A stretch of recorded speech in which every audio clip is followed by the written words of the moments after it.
생활 속 법률 히어로 이승우 변호사의 사건 파일.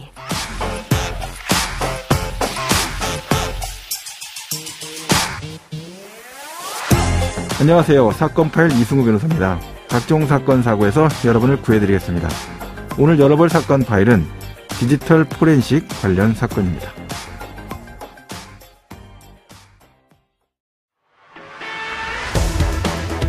도내의 한 사회복지센터가 해고자의 컴퓨터를 디지털 포렌식한 뒤에 직원들과 나눈 대화를 들여다봤다는 의혹이 일고 있습니다. 센터 측은 포렌식은 인정하지만 개인 대화를 본 적은 없다고 주장하고 있는데 직원들은 극도의 불안감에 떨고 있습니다. 사건 파일 오늘은 이 디지털 증거, 이 전자증거가 쟁점이 된 사건을 살펴보도록 하겠습니다.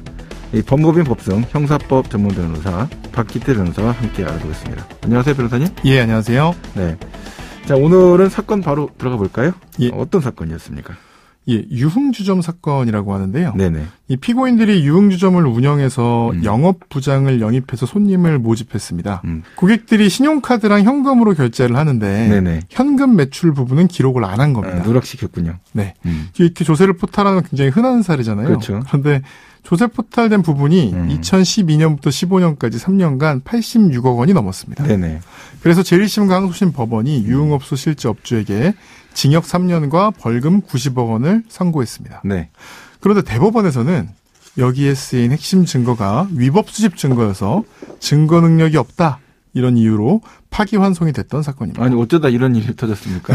국고로 환수할 수 있는 90억 원이 날아갔네요. 네. 자, 그런데, 지난 방송에서 이제 여러 번 이 디지털 증거 능력을 이제 우리가 다뤘거든요. 네. 자, 이 사건도 바로 그 전자증거, 예, 디지털 맞습니다. 증거 수집과 관련된 압수수색 과정에서의 문제, 그게 생긴 겁니까? 네, 맞습니다. 이 결국은 세금 포탈, 아까 현금 매출부는 입증하기가 어렵잖아요. 그래서 디지털 장부 같은 게 중요한 이제 증거가 됐는데요. 네네. 이게 적법하게 수집된 자료인지, 그리고 이제 원본, 피고인이 작성한 원본과 동일한 것인지, 이게 문제가 됐습니다. 예. 우리 형사소송법에서는 적법 절차에 따라 수집된 증거가 아니면 위법 수집 증거라고 하죠. 네네. 이런 증거는 증거 능력이 없어서 재판에서 유죄의 증거로 쓸 수가 없습니다. 네, 이게 그냥 원칙으로 이제 설정해 놨기 때문에 적용되는 거죠? 네, 맞습니다. 네. 수사기관에서 아무리 위법하게 증거를 수집하게 하려는 행동들을 이제 원천 봉쇄하려는 거죠. 뭐 피고인을 고문하거나 뭐 증거를 조작하거나 훔치거나. 네. 근데 개별 사안을 보면 이 건도 사실 마찬가지인데 네네. 나쁜 놈들을 잡는데 도움이 너무 그러니까 개별 사안에서는 좀 억울한 경우들이 많아요. 네. 그렇지만 수사기관이 억울한 사람을 범죄자로 만들 수 있는 이 위험을 피하기 위해서 위법 수집 증거는 이제 증거 능력을 인정하지 않고 있습니다. 근데 디지털 증거의 경우엔 문제가 굉장히 심각합니다. 네. 왜냐하면 작성자의 뭐 서명 날인도 없고 뭐 저기 글씨체가 없잖아요. 네네. 그리고 바꾸기가 너무 쉽습니다. 네.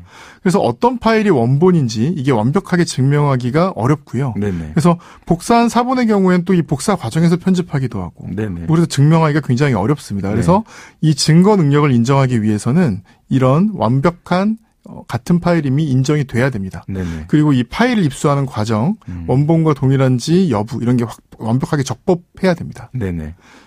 자, 이제 증거 능력을 인정받기 위해서 뭐 어떻게 해야 되는지 이걸 좀 청취자분들께 설명을 해 주시죠. 네. 이 표현을 좀 어렵지만 그대로 쓰겠습니다. 네네. 전자문서를 수록한 파일들의 경우 원본임이 증명되거나 혹은 원본으로부터 복사한 사본일 경우에는 복사 과정에서 편집되는 등 인위적 개작 없이 원본의 내용 그대로 복사된 사본임이 증명되어야만 하고 여기서 사본이라는 거는 우리가 말하는 종이가 아니죠. 그죠? 네. 사본이라는 거는 그냥 이게 그 프로그램이든 파일이든 그대로 복사된 상태를 말하는 거죠. 이게 이제 사람들이 잘 조금 이해를 못하는 게 이게 컴퓨터에서 특히 이제 윈도우 이후로는 약간 너무 이렇게 편의적으로 보이는 거예요. 그렇죠. 그러니까 같은 파일이 복사와 복제가 다른 겁니다. 그렇죠. 그러니까 복사가 되는 건 사실은 똑같은 파일이 이미 아닌 겁니다. 변경이 일부 이루어진 거죠. 변경이 일부 이루어진 거고요. 그렇죠. 복제가 되더라도 이 과정에서 압축이라든가 이런 것들이 일어나면 또 동일한 파일로 볼 수가 없습니다. 예, 동일한 파일은 원래의 파일 완벽히 그대로가 있어야 됩니다. 그런데 이제 파일이 전자증거라는 건 몇 개든지 있을 수가 있는 거잖아요. 그렇죠. 원본과 뭐 사본을 구분하기가 굉장히 어렵습니다. 그래서 전자문서 파일의 사본이나 출력물이 복사 출력 과정에서 편집되는 등 인위적 궤적 없이 원본 내용을 그대로 복사 출력한 것이라는 사실을 어떻게 입증하느냐. 네. 이럴 때는 전자문서 파일의 사본이나 출력물에 생성 전달 보관의 절차에 관여한 사람이 증언이나 진술을 합니다. 네. 사인을 받습니다, 보통. 네. 그다음에 원본이나 사본 파일 생성 직후의 해시값. 이건 지난 시간에 아마 설명을 했을 것 같은데요. 파일이 갖고 있는 고유한 함수값입니다. 그거 이게 블록체인에서도 서로 해시값 비교해서 매칭이 되면은 동일성 이게 인정이 되는 거다 이렇게 설명을 하더라고요. 예. 그리고 이제 전자문서 파일에 대한 검증이나 감정을 해서 이런 제반 사항을 종합해서 판단합니다. 근데 이게 전자 파일 사본에 대해서 또는 출력물에 대해서 전달 보관에 관여한 사람 증언 진술만 갖고 이게 확인이 됩니까?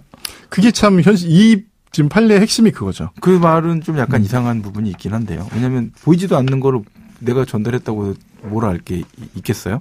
그렇죠. 시값 일치가 돼야 되는 그런 문제일 것 같은데. 이 판결이 사실 그 핵심은 거기에 있습니다. 자, 그럼 오늘 준비해 오신 사건 내용으로 좀 구체적으로 들어가서 네. 자, 왜 증거 능력에 문제가 있다라고 판단을 했는지 대법원이 증거가 없네, 증거 능력 있는 증거가 없어라고 해서 파기환송을 했는지. 네.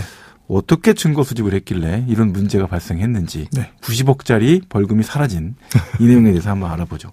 예. 이 제일 중요한 건 결국 무결성. 네. 그러니까 이 채취하는 과정에서 결함이 없어야 되고요. 동일성.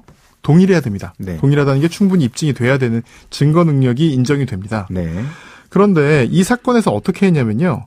압수 목록을 교부하면서 이미징 작업에 할지를 물어봤습니다. 네네. 이 이미징 작업은 이 파일 형태 그대로 이렇게 사진을 찍는 거죠. 네. 사진을 찍으면서 편집을 못하게 만든 동일한 파일인데요.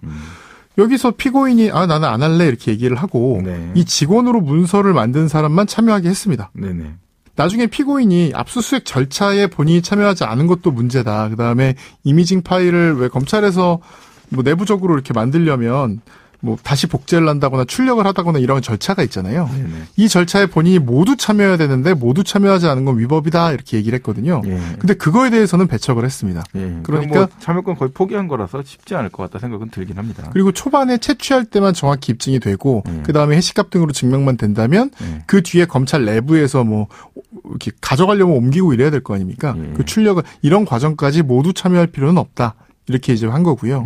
그러면 이제 원본과 동일한 디지털 증거가 제출이 됐느냐? 그런 네. 부분은 어떻게 됐습니까?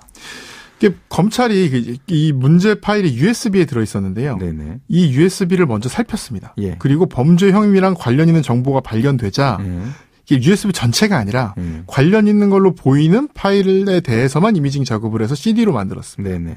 그리고 그러면서 이제 그 관련자를 이쪽 이제 피고인 관련자를 참여를 시켰던 거죠. 네. 근데 이 USB 전체를 포렌식 이미징한 게 아니라 이 파일만 이미징한 거라서 이 CD가 USB랑 완전히 동일한 건지가 확인이 안 되는 겁니다. 네네.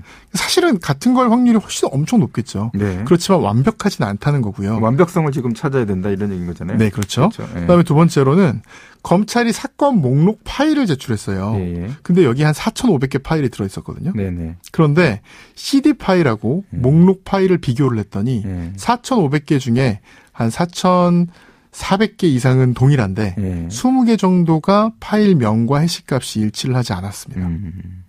그래서 이제 원심에서는 이 아까 사인했다는 그러니까 파일을 직접 만들었다는 피고인의 이제 직원이 이건 자기가 만든 거다 이렇게 인정을 했고 네네. 20개 정도 파일은 그렇게 중요한 게 아니다. 범죄사실 입증 파일은 똑같다. 네. 이래서 증거 능력이 있다고 봤습니다. 그 정도 차이는 뭐 그럴 수도 있지. 이렇게 네. 넘어간 거군요. 넘어갔습니다. 그런데 대법원에서는 20개가 아니라 한두 개라도 하나라도 동일하지 않은 게 있으면 이거는 동일한지 알 수 없다는 거예요. 그리고 압수 집행 당시가 아니라 나중에 생성됐을 가능성을 배제할 수 없다. 그리고 이제 뭐 그 사실 확인서에서도 이것도 이제 검찰이 잘못한 건데 USB 이미지 파일의 전체 해시값만 있지 개별 파일 해시값 하나하나를 이제 비교를 한 건 아닌 겁니다. 뭐예요? 그러면 안 되잖아요. 예, 현재는 그렇게 안 하고 있습니다. 그거 안 되죠. 해당되는 파일 개별 파일의 해시값을 다 땄어야지. 그런데 이제 사실 이제 현장에서 보시면 해시값이라는 게 굉장히 64, 뭐 128 글자잖아요. 난수. 그 난수를 하나하나 보고 한다는 게 사실 굉장히 힘들고 그렇죠. 보시면 알겠지만 4,500개잖아요. 그걸 확인하는 데만 해도 시간이 어마어마하게 오래 걸릴 겁니다. 그렇긴 하네요. 이런 것 때문에 편의적으로 이제 행동을 했던 거죠. 그런데 이제 그것 때문에 대법원에서는 그걸 문제 삼았다. 네, 맞습니다. 지금까지 박기태 변호사와 함께했습니다. 오늘 말씀 고맙습니다. 예, 감사합니다. 생활 속 법률 히어로 이승우 변호사였습니다. 내일도 사건에서 여러분들을 구해드릴 사건 파일 함께 하겠습니다.